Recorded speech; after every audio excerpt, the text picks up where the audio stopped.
it's a it's a feeling of inadequacy, and of course of being beaten up all the time by the big guy. So the game allows bullying, and it lets you pay your way out of being bullied and into being the bully. And this is the environment that they've created. And so then people just like pay money to bully others and to stop themselves from being bullied. And the game presumably makes a lot of money.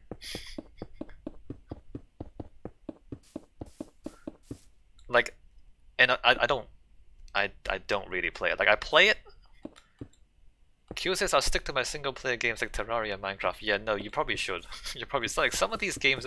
Some of these games are basically social experiments, and some of them seem pretty horrible. But like I played this game, and I stayed there because I was interested in what was happening. Like I was interested in the social experiment that was unfolding before me. But I couldn't stay there for very long because it was pretty nauseating. It's just literally people paying money for the ability to bully each other, and they get really nasty about it too. Because some of them are kids, some of them are adults, and that's even more shameful. But they trash talk each other all the time, and then they're just like paying money to beat each other up.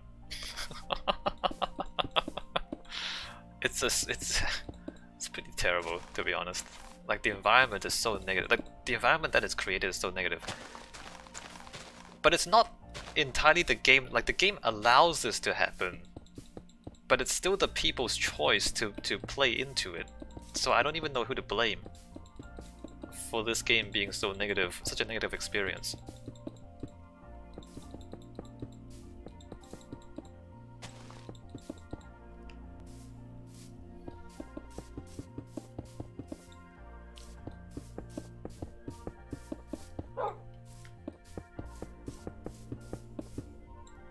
And I really do suspect it's just like that one guy. That one guy is pretty toxic too.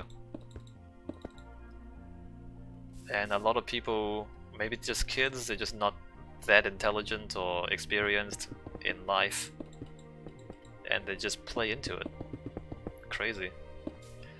Q says people aren't rational, so I nearly always blame the manufacturers. Yeah. Yeah, okay. Yeah. Yeah, no, yeah. I'm a Democrat, people need protecting from themselves. I do agree with that, Q. It's just that no one's gonna protect you. Like, people do need protecting from themselves, but you're more likely to find yourself in a situation where people exploit you instead. And so if you need protecting from yourself, then you're kinda just screwed. Like, there's no saving you. And from others less ethical than them. Yeah, like I agree, but there's so many bad guys in the world.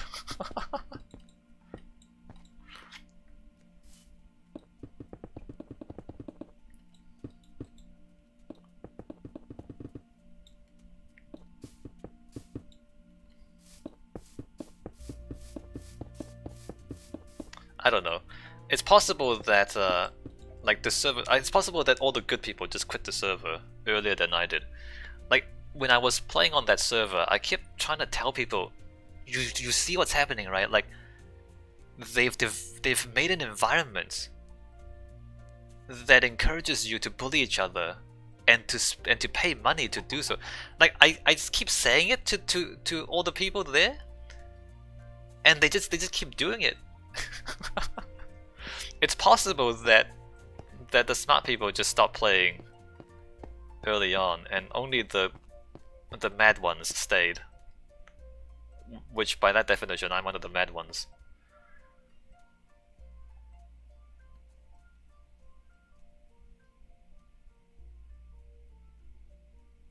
And like all the trash talking and the posturing, it's like I keep saying things like you we all know that it's just money, right? Like if you pay enough money, you can beat everyone. Like it's not, there's no skill involved, there's no tricks, there's no abilities, there's no intelligence. It's money. But people still, I don't know, like this. It seems insane to me. It seems completely bonkers to me. But what I will say is that there are still people there and they're still paying money to bully each other. So it's a viable business model, is what I can say.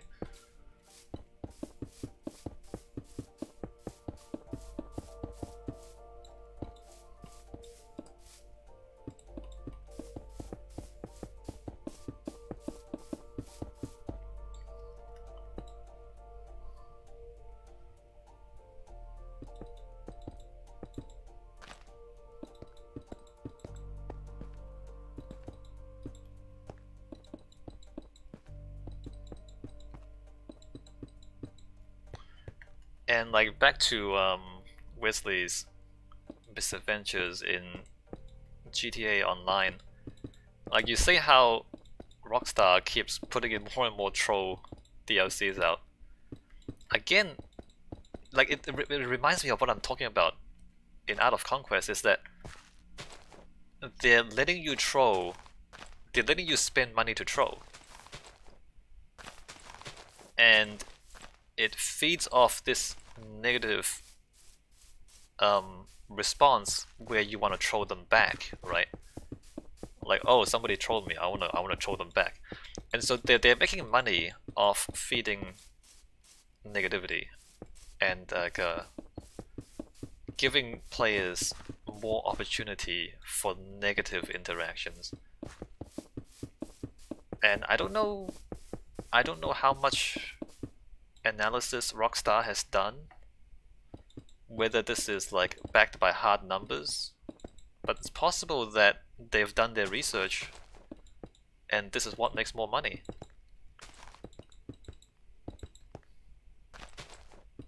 Is that they make more money letting people troll each other.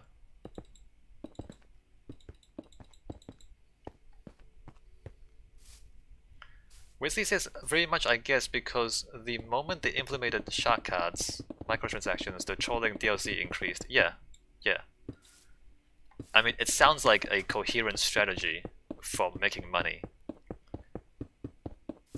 Right? It sounds like a coherent plan to make money.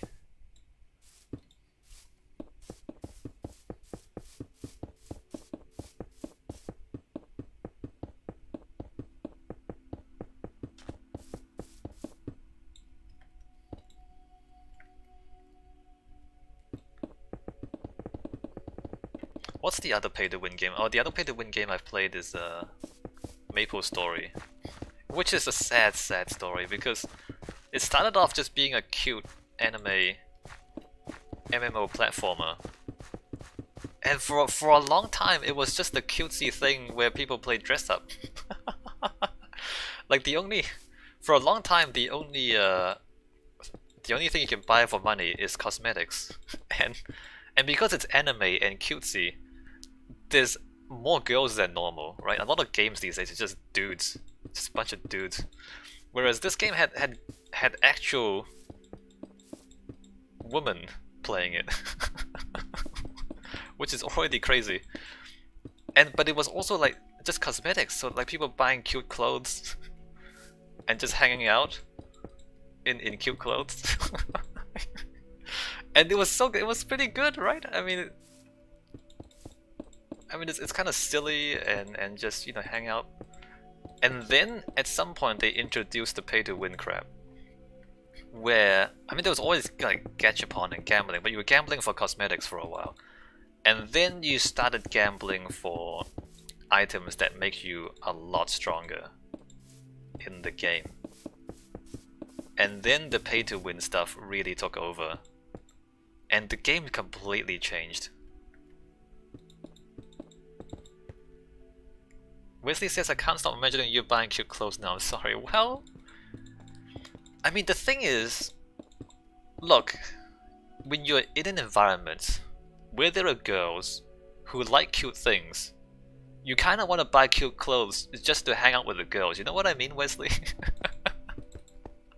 It's not... I mean, I like to think that I'm my own person, but the reality is that I'm also affected by my environment. I mean, talking about, you know, and in Q, talking about, you know, whose fault is it?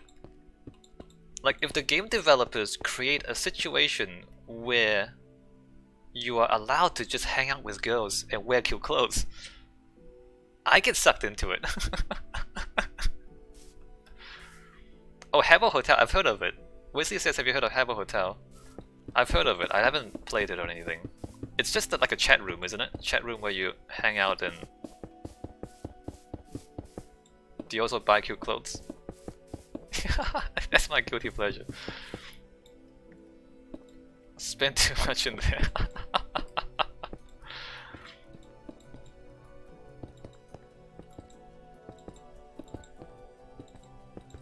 But I mean, yeah, anyway, so for a while, MapleStory was just like young people looking cute and hanging out, and then it became pay to win. And everything became a lot less friendly and a lot more competitive, and like... It became negative too, like people... It turned from spending money to look cute and be fashionable, which I don't, maybe that's a little negative, like buying fashion to keep up. But it turned into spending a lot more money just to be able to beat the bosses that these other guys could also beat. It was all PvE, there's no PvP. But it became... But it was still competitive because there were these really strong bosses that you had to... Like, it was really difficult to beat them, and you needed to like organize raids and stuff. But it became that if you spend enough money, you can solo these bosses. These raid bosses that usually require like 30 people working together to beat. You could just solo them. You were that strong if you spend enough money. And then so it became a lot less about teamwork, a lot less about looking cute, and a lot more about just spending money until you can beat everything on your own. And I quit the game because of that. So we're talking about like different kinds of people and how you get money out of people. Remarkably, you could get money out of me to look cute for a while. Like that's crazy. But the environment managed to make me spend some money doing that. Not very much, mind you. Like, I spent some money, not very much money. Whereas, I guess they decided they could get more money out of the other people who want to spend money to win, the pay-to-win guys.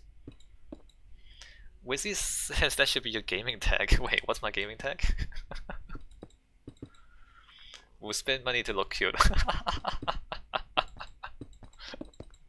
I might actually.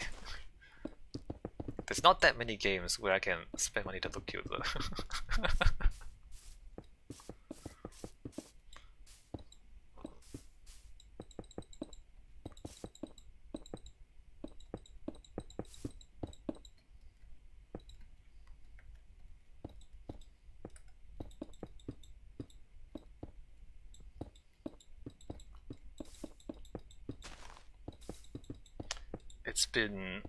I mean, gaming has been interesting to see, because every game is a social experiment. Or maybe that's just how I look at it. Maybe I'm the weird one. But the way I look at it, every game is a social experiment, because like every game is a society with a different set of rules. And it seems to me that you can make people change their behavior by adjusting the rules. Or at least you can make some people stop playing and other people pay money by changing the rules. No, I remember now, I got a cute haircut in MapleStory. The first money I spent was getting a cute haircut.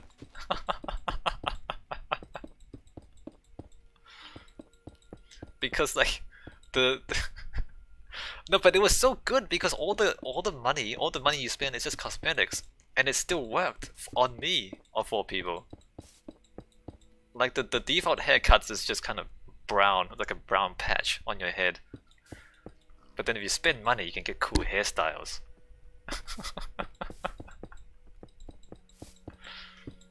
So that's what I spend like $5 on a haircut.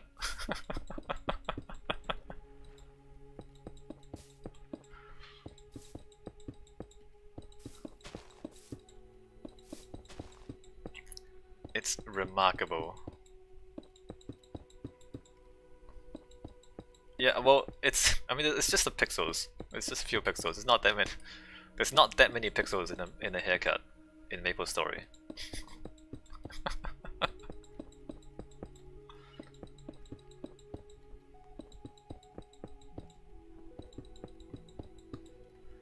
But it's, I mean, also, like I saw, you know, like the girls would spend quite a lot of money gambling for rare clothes, which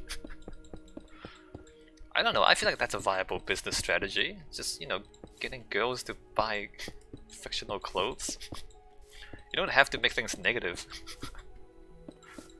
I don't know if that's a negative experience for them, like not having the right clothes to be fashionable. Maybe it is. Maybe it's also negative.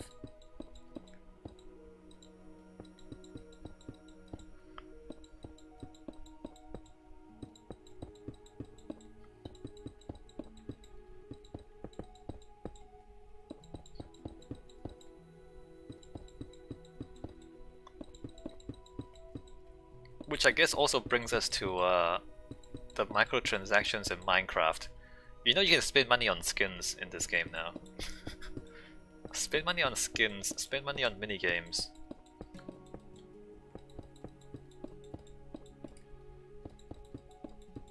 What they need is cosmetic slots.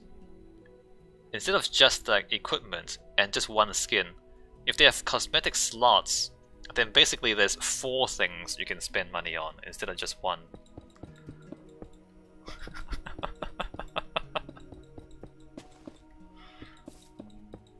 Yeah, that's right, overrides for armor.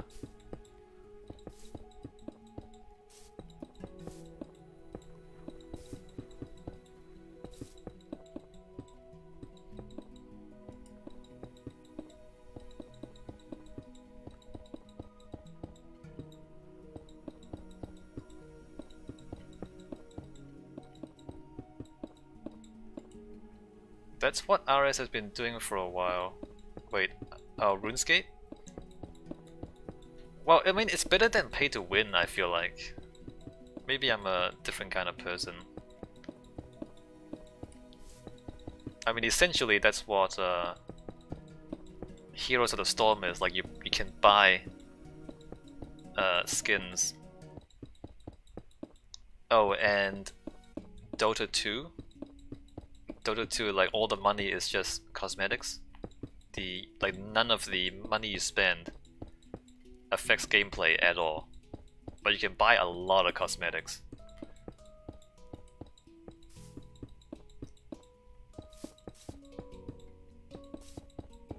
I like that a lot better than pay to win. But it also, maybe it attracts a different kind of person.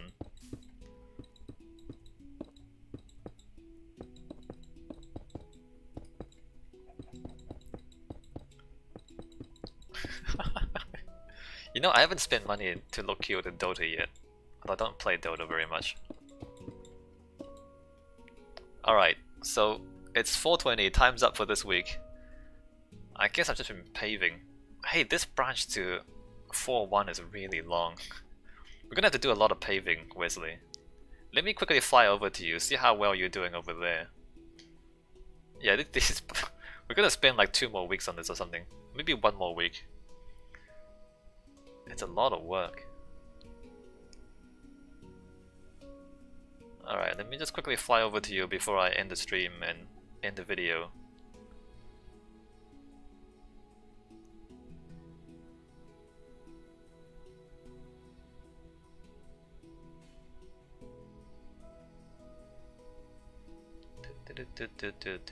Cross through the valley, across the river, and oh, diagonal tunnel. Hey, that's ambitious.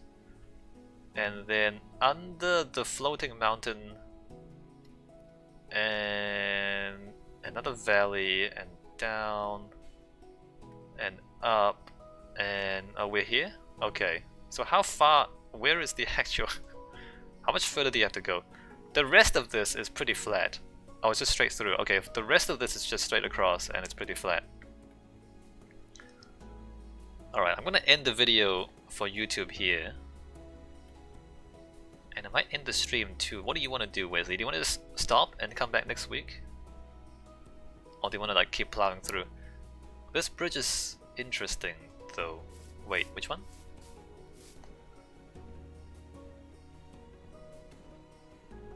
Alright, we're done for today. Let me stop the video for YouTube.